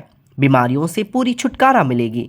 लेकिन अस्थाई बीमारियों के लिए, जैसे बीमारी या कुछ ऋण समस्या है या मुझे नौकरी चाहिए, तो आप गुरु से प्रार्थना करते हैं, मेरे प्रिय गुरुदेव, कृपया मुझे आशीर्वाद दें कि मेरा वेतन 50,000 रुपये से 1,00,000 हो जाए। या अब मुझे परीक्षा में उचित परिणाम नहीं मिला है, मुझे केवल 3rd या 4th क्लास मिल रही है, कृपया मुझे प्रथम श्रेणी दीजिए। इस चीज के लिए आप गुरु के पास न जाएं। गुरु पूर्णिमा के दिन हर जगह लोग प्रसादम वितरित करते हैं, गुरु की पूजा करते हैं। इसलिए यह गुरु पूजा केवल व्यक्तिगत भावना के रूप में नहीं किया जाना चाहिए। भावना का होना अच्छा है, आप गुरु की पूजा कर रहे हैं, लेकिन अगर आप जानते हैं आप किस गुरु की पूजा कर रहे हैं, भगवान की नज़र में उनकी स्थिति क्या है, वेदों की नज़र में उनकी स्थिति क्या है, तो आप सही दिशा में जा रहे हैं। आप बलि महाराज को जानते हैं, वह प्रहलाद का पोता था, एक महान राक्षसी राजा था, लेकिन हृदय में भगवान विष्णु का एक महान भक्त था। जब भगवान विष्णु वामन देव के रूप में आए तो उन्होंने केवल 3 कदम मांगे। जब शुक्राचार्य ने यह देखा, शुक्र का अर्थ वीर्य है, शुक्राचार्य अर्थात वह केवल एक पारिवारिक गुरु है, आध्यात्मिक गुरु नहीं, तो उन्होंने बलि महाराज पर आपत्ति जताई कि आप इस वामन को कोई वादा नहीं करना चाहिए, क्योंकि वह भगवान विष्णु है। जब उन्हें पता चला कि वह भगवान विष्णु है तो वह आश्चर्यचकित हुए। मेरे गुरुदेव, आपने ही मुझे पूरा वेद सिखाया है, अंत में विष्णु को जानना है, अब आप मुझे विष्णु को आत्मसमर्पण नहीं करने को आपत्ति कर रहे हैं, मैं आपको अस्वीकार करूंगा। जब बलि महाराज ने शुक्राचार्य को खारिज कर दिया, उन्हें गुरु अपराधी कहना चाहिए था, लेकिन गुरु अपराधी के बजाय उन्हें एक महानतम महाजन के रूप में महिमामंडित किया जाता है। पर ऐसा कैसे संभव हुआ? यह वैदिक साहित्य का सार है, जिसे आप किसी का भी परीक्षण कर सकते हैं। यदि वे विष्णु के भक्त नहीं हैं, भले ही वे गुरु होने के लिए तैयार हों, उनके भीतर कुछ उल्टा मकसद होता है। शुक्राचार्य राक्षसों का एक पारिवारिक गुरु था। उसका विचार यह है कि दानव को नारायण के सामने आत्मसमर्पण नहीं करना चाहिए, अन्यथा वह अपना नाम और प्रसिद्धि खो देगा। वह एक स्वार्थी व्यक्ति था। एक स्वार्थी और ईर्ष्यालु व्यक्ति गुरु नहीं बन सकता। बलि महाराज अपने सामाजिक रूप से परिवार के गुरु के लिए बहुत सम्मान था, इसलिए गुरु, पारिवारिक गुरु के प्रति सम्मान होना ठीक है, लेकिन आध्यात्मिक सम्मान मिलना अर्थात आप उस गुरु का सम्मान करें जो आपको प्रभु कृष्णा नारायण से जुड़ने में मदद करें, तो एक तथाकथित आध्यात्मिक गुरु को अस्वीकार करना कोई अपराध नहीं है। इस तरह कृष्ण को कृष्णम वंदे जगत गुरुम से महिमा मंडित होते हैं। वह जगत गुरु है। झूठे गुरु को स्वीकार कर आप चिंता ना करें, आप भगवत गीता का सहारा ले सकते हैं। अगर 99 लोगों ने आपको धोखा दिया है तो आप एक और बार भगवत गीता पढ़ सकते हैं। कृष्णा आपको हृदय के भीतर से भगवत गीता के माध्यम से मार्गदर्शन करेंगे। कृष्णा ने भगवत गीता में बताया है, भक्त्या माम अभिजानाति। उन्होंने नहीं कहा ज्ञानी माम अभिजानाति या योगी नाम अभिजानाति या कर्मी नाम अभिजानाति। तो आप चिंता ना करें। बलि महाराज ने हमें एक उदाहरण दिखाया है। ऐसे लोग हैं जो भगवान के रूप में आध्यात्मिक गुरु को स्वीकार करते हैं। हम आध्यात्मिक गुरु को भी भगवान के रूप में स्वीकार करते हैं। साक्षात धारित्वेन समस्त शास्त्रैः। गुरु को केवल कृष्ण के रूप में स्वीकार किया जाता है, नारायण के रूप में, लेकिन उनके सभी लीलाएं गुरु द्वारा नहीं की जाती। हम कह रहे हैं कि वह भगवान के समान अच्छा है, क्योंकि वह सेवक भगवान है। सेवक भगवान, सेवक भगवान। कृष्ण के पास जाने का वह एक पारदर्शी माध्यम है। अगर आपका गुरु कृष्ण की नकल कर रहा है और वह अपनी लीलाओं के द्वारा अपने शिष्यों को उसके हवाले कर रहा है, तो वह कृष्ण लीला नहीं, वह माया लीला है। तो सोच समझकर गुरु को स्वीकार करना होगा। गुरु पूर्णिमा पे हम माता पिता की पूजा कर सकते हैं, जो हमारे गुरु हैं। हम शिक्षकों का भी पूजा कर सकते हैं, लेकिन वह जड़ विद्या है। इस दुनिया में हमें कुछ शिक्षक मदद करते हैं। पक्षी अपने बच्चों को उड़ना सिखाते हैं, वह भी एक गुरु है। एक छोटा पक्षी था जिसने समंदर के पास अंडा दिया, जिसे लहरों ने अंदर ले लिया। जब पक्षी को अंडा ना मिला, उसने समंदर को खाली करना शुरू कर दिया। जब यह संदेश पक्षियों के मुखिया गरुड़ा के पास पहुंचा, वह दयालु होकर समंदर को अंडे वापस करने को कहा। तो यह गुरु तत्व है, जो अपने दृढ़ संकल्प का उपयोग कर रहा था। लेकिन गुरु शिष्य के दृढ़ संकल्प से प्रसन्न हो गए। गुरु ने मदद की, तो गुरु का आशीर्वाद जरूरी है। इसका मतलब यह नहीं कि मैं एक झूठे व्यक्ति को गुरु बनाकर उससे आशीर्वाद लूंगा। जड़ा विद्या हमें हर जीवन मिलता है। बंगाली में एक कहावत है, जन्मे जन्मे माता पिता मिले, गुरु कृष्णा ना मिले। तो कई जीवन के बाद ही गुरु प्राप्त होती है। ब्रह्मांडे कौन भाग्यवान जीव, गुरु कृष्णा कृपा पाए भक्ति लता बीज। तो सौभाग्य से यह ऐसा है जैसे आप माया की भौतिक तरंगों में एक लकड़ी पकड़े हुए हैं और आप बस तैर रहे हैं, पर आप किसी को भी ढूंढ नहीं पा रहे। गुरु वास्तव में आकर इस माया से बाहर आने में आपकी मदद करते हैं। भवसागर। तो जब आप वहां तैराकी कर बाहर नहीं आ सकते, आपको एक बड़े जहाज में जमीन की ओर जाने के लिए एक मजबूत कप्तान की आवश्यकता होती है। तो एक गुरु महत्वपूर्ण स्रोत है। तो आप गुरु के जरिए कृष्ण के पास जा सकते हैं, भौतिक चीजों के लिए नहीं। इसलिए सरस्वती पूजा शिक्षा के लिए करते हैं। दशहरा के दौरान काली पूजा करते हैं। गुरु पूजा ऐसा नहीं है जैसे आजकल मातृ दिवस, पितृ दिवस है। तो ये गुरु दिवस उस तरह की नहीं है कि हम केवल एक दिन ही गुरु की पूजा करें और उसके बाद हम उन्हें भूल जाएं।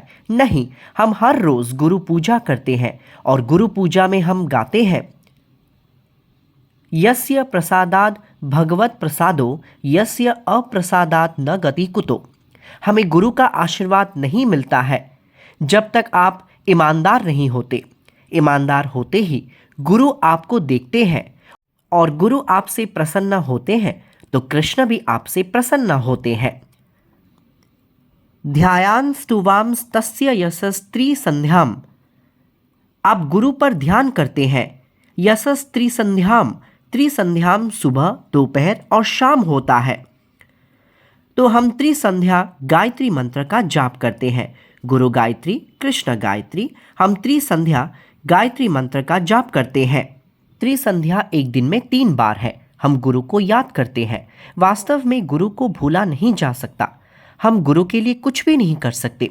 गुरु ने हमें बहुत सी चीजें दी हैं। जैसे प्रहलाद महाराज को नारद मुनि का आशीर्वाद मिला जब वह गर्भ में था।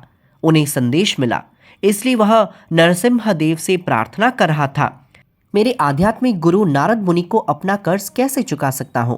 इसी तरह ध्रुव महाराज को गुरु का आशीर्वाद मिला, तो ये आशीर्वाद हमें आध्यात्मिक गुरु से मिलते हैं। इसी तरह गुरु पूर्णिमा या किसी अन्य दिन पर गुरु की पूजा करने की आवश्यकता हो कृष्णा का आशीर्वाद प्राप्त करने के लिए। आध्यात्मिक गुरु की इच्छाओं को पूरा कर आप गुरु के लिए सबसे अच्छा काम कर सकते हैं। आध्यात्मिक गुरु ने इस धरती पर प्रभु का लक्ष्य की योजना बनाई होगी और शिष्यों के रूप में हमें अपने गुरु की नकल नहीं करनी चाहिए, बल्कि हमें आध्यात्मिक गुरु की पूजा और उनकी सेवा करनी चाहिए। और एक छोटी सी सेवा करते हैं। हमारे आध्यात्मिक गुरु की सेवा का एक छोटा हिस्सा करने के लिए जो कृष्ण द्वारा अनुमति दी जाती है और हमारा जीवन सफल होगा। इसलिए जब आपको भ्रम है कि आपका गुरु कौन है, तो आप भगवान कृष्ण से संपर्क करें जो जगत गुरु हैं और वह भगवत गीता के माध्यम से सिखाते हैं कि असली गुरु कौन है। आपको वास्तविक गुरु मिलते ही आप ईमानदारी से उसकी सेवा करते हैं, फिर एक दिन आप कृष्ण के पास वापस जाएंगे। आप भगवान कृष्ण, भगवान जगन्नाथ को आमने सामने देखेंगे और यह हमारे आध्यात्मिक गुरु का आशीर्वाद होगा। हरे कृष्णा, जय जगन्नाथ।